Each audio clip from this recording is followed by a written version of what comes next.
क्षेत्र। चौथा, योजनाओं का निर्धारण। चौथा, योजनाओं का निर्धारण। पांचवा, वर्तमान एवं भविष्य का नियंत्रण। वर्तमान एवं भविष्य का नियंत्रण। छठा, विचलनों का विश्लेषण एवं सुधार। विचलनों का विश्लेषण एवं सुधार।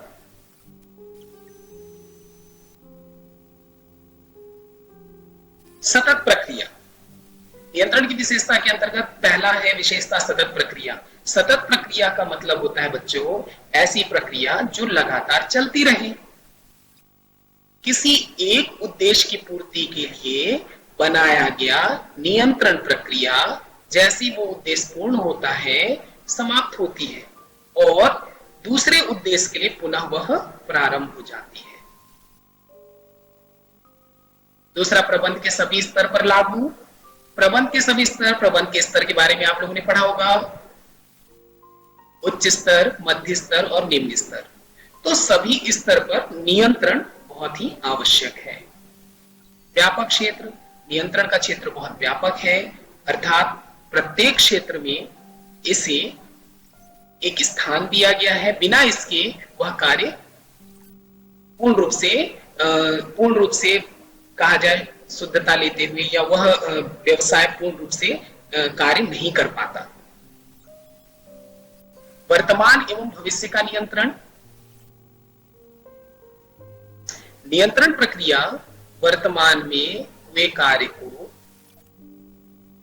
देखती है कि वास्तव में जो उद्देश्य और जो लक्ष्य रखे गए हैं क्या व्यवसाय अपना उस उद्देश्य एवं लक्ष्य को प्राप्त कर रहा है अथवा नहीं। यदि कर रहा है तो उसे और अच्छा बनाने का प्रयास किया जाए, नहीं कर रहा है तो उसका कारण ढूंढा जाए और वहीं पे उस कारण का समाधान कर दिया जाए। और भविष्य के लिए भी उसमें ऐसी गलती ना हो, भविष्य के लिए और अच्छा हो, ये नियंत्रण के द्वारा ही किया जा सकता है।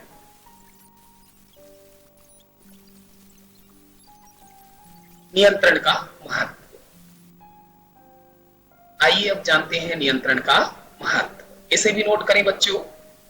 संगठनात्मक लक्ष्यों की निष्पत्ति। संगठनात्मक लक्ष्यों की निष्पत्ति। दूसरा, मानकों की यथार्थता को आंकना। मानकों की यथार्थता को आंकना। तीसरा, संसाधनों का कुशलतम उपयोग। संसाधनों का कुशलतम उपयोग। चौथा, अभिप्रेरणा का साधन। चौथा, अभिप्रेरणा का साधन। पांचवा, अनुशासन स्थापित करने में सहायक। अनुशासन स्थापित करने में सहायक। छठा, जोखिम में सुरक्षा। सातवां, कार्यकुशलता में वृद्धि।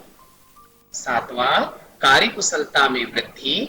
और आठवां, भ्रष्टाचार व चोरी पर रोक। भ्रष्टाचार व चोरी पर रोक। अब इन बिंदुओं को विस्तृत रूप में जानेंगे। नियंत्रण के महत्व के अंतर्गत पहला बिंदु संगठनात्मक लक्ष्यों की निष्पत्ति। नियंत्रण संगठन के लक्ष्यों की ओर प्रगति का मापन करके सुधार का मार्ग प्रशस्त करता है। नियंत्रण संगठन के लक्ष्यों की ओर प्रगति का मापन करके सुधार का मार्ग प्रशस्त करता है। यदि कोई विचलन प्रकाश में आता है तो उसके सुधार का मार्ग प्रशस्त करता है। नियंत्रण का ये कार्य ही है बच्चों कि वो देखता है कि जो लक्ष्य निर्धारित किए गए हैं, जो उद्देश्य निर्धारित किए गए हैं, क्या कार्य उसके अनुरूप हो रहा है। यदि नहीं हो रहा है अर्थात विचलन की स्थिति आती है तो उस विचलन को दूर करने के लिए, सुधारात्मक कार्रवाई के लिए नियंत्रण प्रक्रिया मार्ग प्रशस्त करती है कि आगे हमें किस प्रकार से करना चाहिए कि यह त्रुटि या विचलन की स्थिति दोबारा न आए। ठीक है, दूसरा बिंदु है संसाधनों का कुशलतम उपयोग।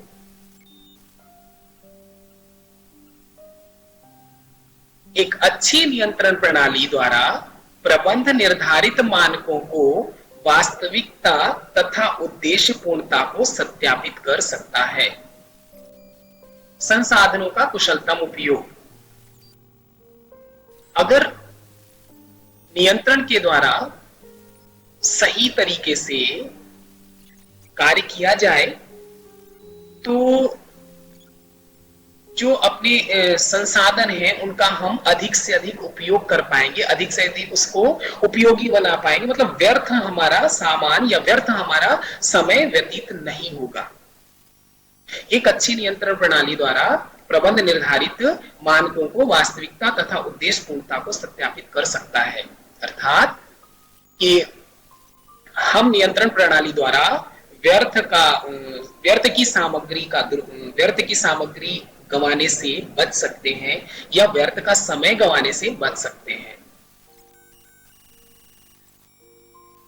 अभिप्रेरणा का साधन। तीसरा बिंदु है अभिप्रेरणा का साधन।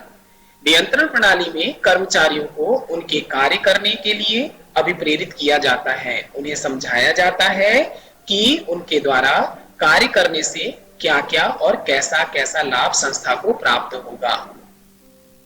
अभिप्रेरणा मैं आपको समझा दूं, अभिप्रेरणा क्या है। किसी भी व्यक्ति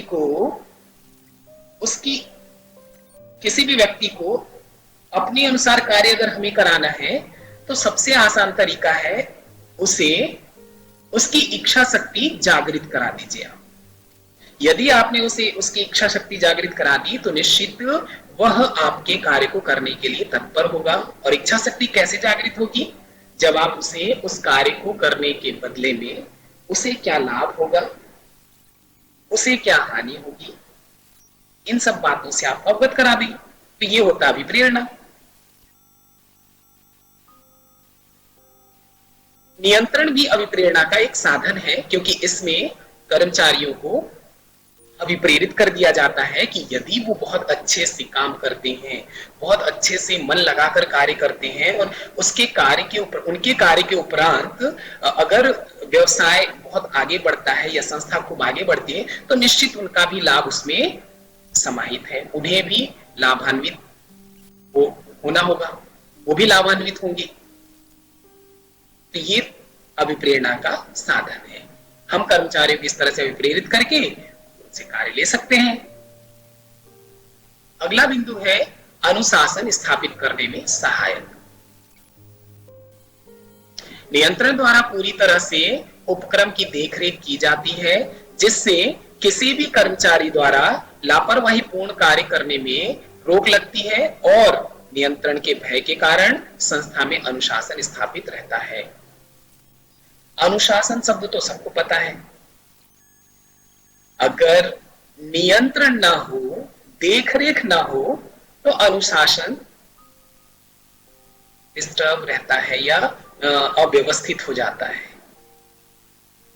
एक भय सा बना रहता है अपने उच्च अधिकारियों का, अपने उच्च स्तरों का, कि कर्मचारियों के मन में कि अगर हम ये काम नहीं करेंगे तो हमारे जो बॉस हैं वो देखेंगे, वो क्या बोलेंगे, डांटेंगे सबके सामने या फिर हमें इस तरह से परेशान करेंगे। तो ये अंदर से उनको भय सा बना रहता है, जिसके कारण वो अनुशासन में रहते हैं और अनुशासन में रहते हुए कार्य करते हैं। स्कूल का उदाहरण आप ले सकते हैं। स्कूल में यदि टीचर आपकी क्लास में नहीं है तो ये मान के चलिए आप सब आपस में बात करते हैं, और जैसे ही टीचर आते हैं तो टीचर का एक भय बना रहता है आपके मन में कि अगर हम बात किए तो टीचर ने डांटेंगे या टीचर गुस्सा करेंगे, मुझे क्लास से बाहर निकाल देंगे। ठीक है ना? तो अनुशासन स्थापित करने में भी सहायक है नियंत्रण। जोखिम में सुरक्षा। नियंत्रण प्रक्रिया द्वारा देखरेख होते रहने से उपक्रम में होने वाली दुर्घटनाओं से बचा जा सकता है। अब नियंत्रण प्रक्रिया में बार बार जो नियंत्रक होते हैं, जो नियंत्रण कार्य करने के लिए व्यक्ति तैयार किए गए होते हैं, जो व्यक्ति की नियंत्रण प्रक्रिया करेंगे, वो बार बार उपक्रम में या संस्था में देखरेख करते हैं। कई बार बड़े बड़े कारखानों में कुछ मशीनों का बार बार परीक्षण करते हैं कि कहीं ये दुर्घटनाग्रस्त तो नहीं हो जाए, तो वो पहले से देखते हैं, यार ये टूटा हुआ है। नियंत्रण प्रक्रिया के द्वारा पता चल जाता है कि ये टूटा हुआ है, ये काम अच्छे से नहीं कर रहा है, तो उसे तुरंत ही बदल दिया जाता है। उसके स्थान पर दूसरी मशीन ले आई जाती है ताकि किसी कर्मचारी को कभी भविष्य में दुर्घटनाग्रस्त न हो और उसे परेशानी न आए। तो ये नियंत्रण प्रक्रिया द्वारा ही पता चल जाता है और नियंत्रण प्रक्रिया द्वारा इस पर रोक हो जाती है, जोखिम में सुरक्षा। भ्रष्टाचार व चोरी पर रोक। अनुशासन व्यवस्था किसी संस्था में होने से उस संस्था में चोरी, बेईमानी, भ्रष्टाचार आदि जैसे अनैतिक कार्य पर रोक लग जाती है।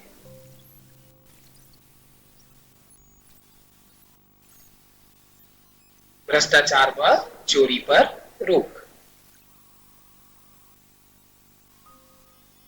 निम्न स्तर से की देखरेख करने के लिए मध्य स्तर, मध्य स्तर से उच्च स्तर। तो ये क्या करते हैं, हर एक कार्य को अच्छे और सही तरीके से निगरानी करते हैं या देखते हैं, जिससे वो जो अपने से अधीनस्थ कर्मचारी है वो उस कार्य को गलत तरीके से नहीं कर सकता, अर्थात अनैतिक कार्य नहीं कर सकता। क्यों? क्योंकि उसे भय बना रहता है अपने से उच्च अधिकारियों का। कहीं मेरे गलत करने पर अधिकारी को पता चलेगा तो मुझे जाने क्या होगा, मेरे लिए क्या होगा, मेरा भविष्य अच्छा नहीं होगा। यह सोच करके वह भ्रष्टाचार और चोरी जैसे कामों में लिप्त नहीं होता और वह ईमानदारी से कार्य करता चला जाता है, जिससे हमारी संस्था अग्रसर होने लगती है या होती रहती है।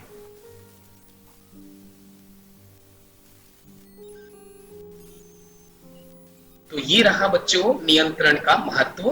अब आज हम अभी और पढ़ेंगे नियंत्रण की प्रक्रिया।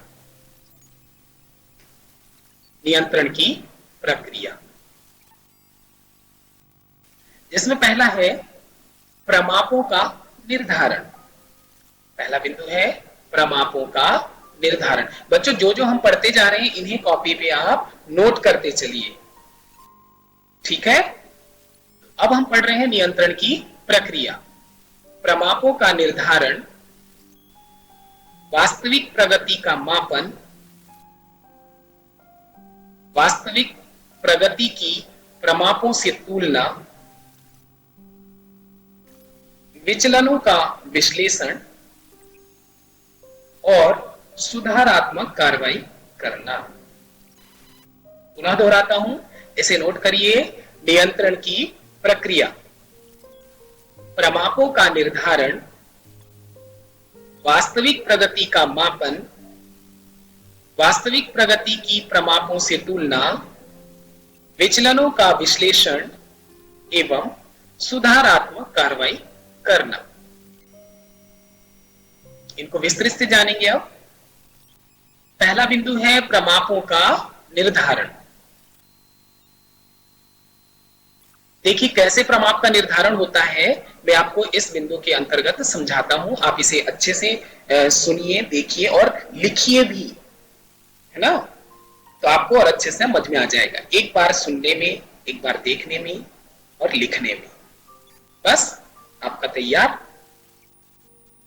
प्रमापों का निर्धारण।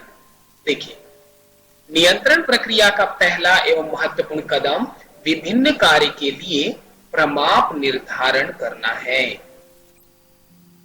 मतलब बिना प्रमापों के निर्धारण के हम नियंत्रण नहीं कर सकते। प्रमाप संख्यात्मक तथा गुणात्मक दोनों प्रकार से निर्धारित किए जा सकते हैं। जैसे प्रतिदिन 100 बक्सों का उत्पादन करना है। ये जो 100 बक्से हैं बच्चों, यही है वो प्रमाप। मतलब हमने तय कर लिया कि एक दिन में हमें 100 बक्से बनाने हैं, ठीक है ना, या 100 पैकेट बनाने हैं, या 100 शर्ट बनानी है, मतलब जो जैसी संस्था है उसके अकॉर्डिंग वो अपना प्रमाप निर्धारित कर लेते हैं। कोई जरूरी नहीं, मैंने उदाहरण के तौर पर 100 बक्से लिए हैं। वो संस्था जैसे जैसे बड़ी होगी, जितनी बड़ी वो 100 के 1000 भी कर सकती है, 10,000 भी कर सकती है, लाख भी कर सकती है, तो वो उसके अनुसार है। तो प्रमाप का निर्धारण इस प्रकार से किया जा सकता है कि गुणात्मकता के आधार पर और संख्यात्मकता के आधार पर। तो 100 बक्सों का उत्पादन ये निर्धारित हो गया, या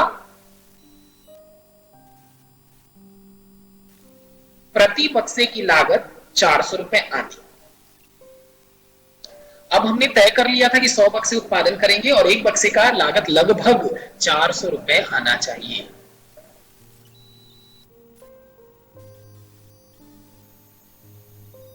तो ये रहा अपना संख्यात्मक। गुणात्मक, कर्मचारियों का मनोबल बढ़ाकर। अगर हम कर्मचारियों का मनोबल बढ़ा देंगे बच्चों, तो निश्चित वो 1 घंटे के एक्स्ट्रा वर्क करके जाएंगे, वो खुशी खुशी आधा घंटा और अपना देंगे, और उस आधे घंटे और 1 घंटे में अगर कर्मचारी मन लगाकर कार्य कर देता है तो वो हमारा अलग से उत्पादन होगा। ठीक है ना। तो प्रमापों का निर्धारण। दूसरा बिंदु है वास्तविक प्रगति का मापन। ये नियंत्रण ही करती है। नियंत्रण प्रक्रिया के अंतर्गत दूसरा बिंदु आता है वास्तविक प्रगति का मापन। नियंत्रण करने वाला व्यक्ति नियंत्रक के कार्य मतलब क्या करेगा वो देखिए। नियंत्रण के इस चरण में निर्धारित प्रमापों के अनुसार कार्यों का मूल्यांकन किया जाता है। वास्तविक प्रगति की तुलना निर्धारित प्रमापों से की जाती है और यह पता लगाया जाता है कि कार्य योजना के अनुसार हुआ है या नहीं। अभी हम लोगों ने सबसे पहले क्या किया था? प्रमापों का निर्धारण। तो अब कार्य चलने लगा, काम चालू है, हमने निर्धारित कर दिया था कि हमें 100 बक्से एक दिन में बनाना है और लगभग 400 रुपए उसका खर्च आना चाहिए। तो जब कार्य प्रारंभ हो जाएगा तो इस कार्य प्रारंभ की स्थिति में नियंत्रक देखेगा कि वास्तव में 100 बक्से बन रहे हैं या नहीं बन रहे हैं। यदि बन रहे हैं तो अच्छी बात है, नहीं बन रहे तो क्यों नहीं बन रहे हैं, उसका कारण क्या है ना। तो जब हमने प्रमाप निर्धारित कर लिया तो वर्तमान कार्य का निष्पादन जो हुआ है उस या वर्तमान प्रगति जो हुई है या वास्तविक प्रगति हुई है उस प्रगति को हम उस निर्धारित प्रमाप से तुलना करेंगे और पता लगाएंगे। ठीक है ना। तीसरा बिंदु वास्तविक प्रगति की प्रमापों से तुलना करना। यही जो मैंने अभी आपको बता दिया कि प्रमाप तो हमने निर्धारित कर लिया, प्रमाप निर्धारित करने के बाद हमारा कार्य कैसा चल रहा है, कहां तक पहुंचा, क्या हमारा कार्य निर्धारित प्रमाप के अनुसार है या नहीं है। वास्तविक प्रगति की तुलना निर्धारित प्रमापों से की जाती है और यह पता लगाया जाता है कि कार्य योजना के अनुसार हुआ है या नहीं। ठीक है। विचलनों का विश्लेषण। अब यदि हमारा कार्य प्रमाप के अनुसार हुआ है तो कोई बात ही नहीं है, हम सही चल रहे हैं। लेकिन अगर हमारा कार्य प्रमाप के अनुसार नहीं हुआ अर्थात विचलन की स्थिति आई तो फिर उसका विश्लेषण किया जाएगा। वास्तविक कार्य तथा प्रमाणित कार्य के अंतर को विचलन कहा जाता है। यहां विचलन स्पष्ट हो गया। वास्तविक कार्य तथा प्रमाणित कार्य के अंतर को विचलन कहा जाता है। अर्थात हमने 100 बक्से निर्धारित किए थे कि 100 बक्से बनाएंगे, लेकिन हमारा बन रहा है 85 बक्से। तो ये जो 15 बक्से का जो डिफरेंस है, जो अंतर है, यही विचलन कहलाता है। इसी को विचलन कहते हैं। विचलन ऋणात्मक या धनात्मक हो सकता है। अभी जो मैंने उदाहरण दिया कि 100 बक्से अपने निर्धारित प्रमाप था, 85 बक्से अपना वास्तविक कार्य निष्पादन हुआ, तो जो अंतर आया 15 बक्से का वो ऋणात्मक विचलन है। ठीक इसके विपरीत हमने निर्धारित किया था 100 बक्से, लेकिन हमारे यहां कार्य बहुत अच्छे से हुआ, नियंत्रण प्रक्रिया बहुत अच्छे से अपनाई गई, मजदूर या कर्मचारी अभिप्रेरित थे, तो उन्होंने 100 के जगह में 125 उत्पादन कर दिया, अर्थात 125 बक्से तैयार कर दिए। अब वास्तविक कार्य हमारा 125 हुआ और निर्धारित हुआ था कितना 100, तो 125 और 100 के बीच का जो अंतर है 25, ये अपना धनात्मक विचलन हुआ। तो जब भी किसी चीज में धनात्मकता आती है तो उसमें ज्यादा विचार किया तो जाता है, पर उस तरह से नहीं जिस तरह से ऋणात्मक विचलन या ऋणात्मक आने पर किया जाता है। ऋणात्मक विचलन का पता लगाया जाना जरूरी है, किंतु धनात्मक विचलनों का प्रयोग भविष्य की कार्य योजना में किया जा सकता है। अर्थात ऋणात्मक विचलन का पता लगाना बहुत जरूरी है कि ये कैसे हुआ, क्यों हुआ, इसका कारण क्या है। किंतु धनात्मक अगर विचलन आता है तो हम उसे भविष्य में उपयोग लाने के लिए उस योजना को तैयार करने में किया जा सकता है या कर सकते हैं कि भैया इस सेशन में या इस दिन या इस साल हमने ऐसा ऐसा किया था, इसलिए हम अपने निर्धारित प्रमाप से अधिक उत्पादन प्राप्त कर पाए थे। तो इसका प्रयोग हम आने वाले समय में कर सकते हैं।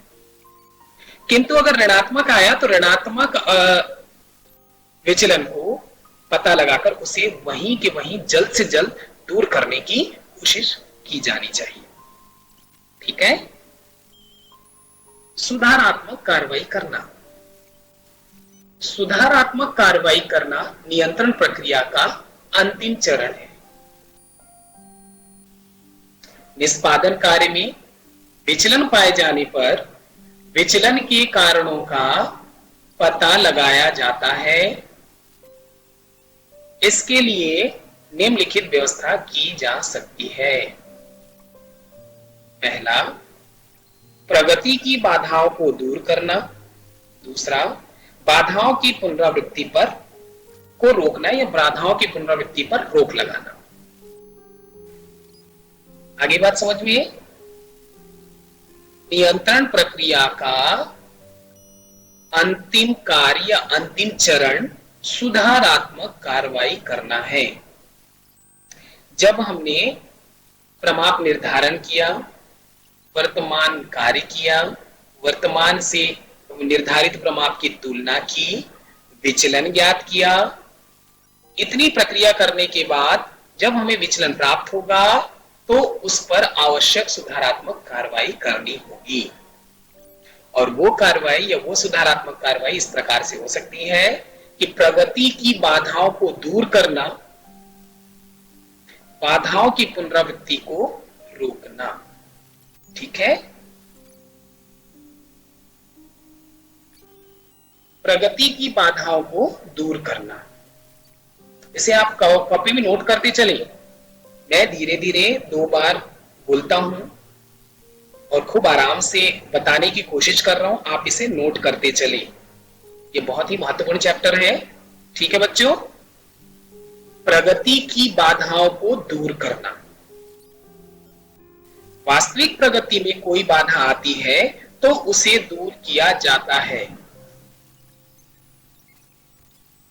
जैसे मशीन आदि उपकरणों की खराबी को मरम्मत द्वारा ठीक किया जाना, बाधाओं की पुनरावृत्ति को रोकना। नियंत्रण द्वारा इस प्रकार के उपाय किए जाते हैं कि भविष्य में इस प्रकार का कोई अवरोध न आए और इसकी पुनरावृत्ति न हो सके। ठीक है बच्चों, इसे आप नोट करें। अब आगे का नियंत्रण के जितने भी महत्वपूर्ण बिंदु हैं उन पर चर्चा करेंगे अगली कक्षा में। तब तक के लिए धन्यवाद।